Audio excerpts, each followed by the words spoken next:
An expansive world set in the Middle Ages, a fun combat system, an amazing story, and a unique charm that'll near ruin every game going forward. Which game am I talking about? Well, all those things could apply both to The Witcher 3 and Kingdom Come Deliverance. Kingdom Come is a hidden gem that gets nowhere near the appreciation it deserves. Medieval games tend to romanticize that time period, but not KCD. It's a grounded, brutally realistic, and extremely unforgiving game that gives players a true medieval experience. A kind of medieval simulator, but a fun and a well done one. You are a peasant here, and the game does an excellent job in making you feel like one. You won't be fighting multiple knights and winning. You'll get pummeled by the village drunk if you're too comfortable. Sometimes even when you give it everything you have. In the first few hours, you'll bite the dust more often than not. If you aren't into the game after the first 10 hours, I'd say things get a little more normal, but if you enjoyed the brutal first section, this has the potential to become your favorite game ever. The progression system here is brilliant. The character isn't the one getting better, it's you the player playing it. You suddenly won't become the best swordsman in town just because you're at a certain level. The game has you perform basic tasks for survival like eating and keeping yourself clean. This on paper might sound dull, but somehow it only enriches the experience. Outstanding games like Red Dead Redemption 2 tried implementing similar elements, maintaining your weapons and such. It was okay there, but somehow in Kingdom Come, it's actually engaging. I think it's because of the world it's set in and also the protagonist, who, as I said earlier, is a peasant.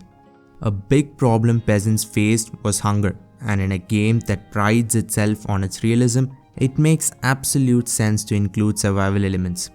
Normally in games you are exceptional at something, a witcher or an expert gunslinger, so eating and maintaining yourself only get in the way.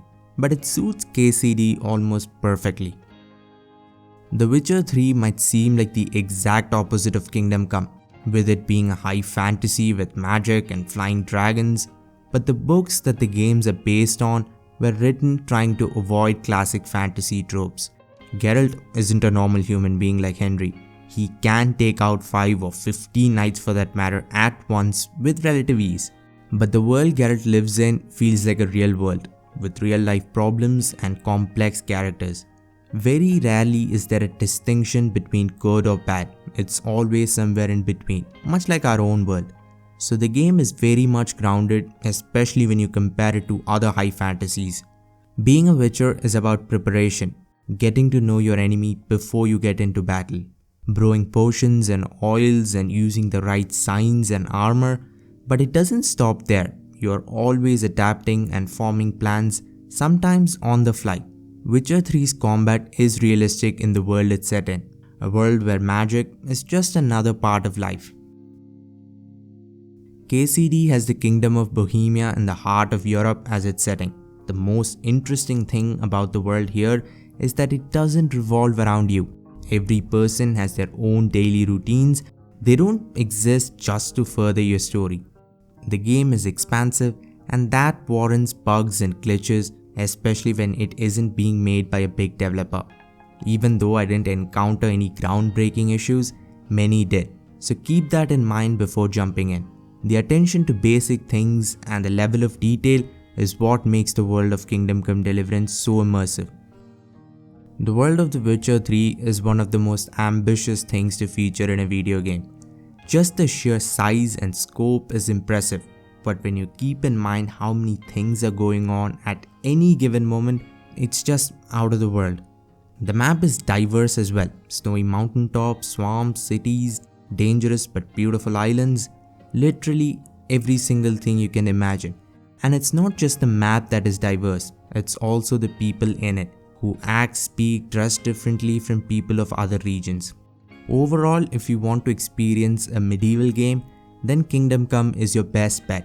But if you want a more story-driven game, it's The Witcher 3. Even though both are RPGs, Witcher is very close to being a pure single-player game. Well, we have come to an end for today. Make sure to subscribe if you enjoyed this one. Chances are you'll enjoy most things that are already on the channel and also future uploads. Like, dislike, comment, share and all that. Thanks for watching and have a great day wherever you are.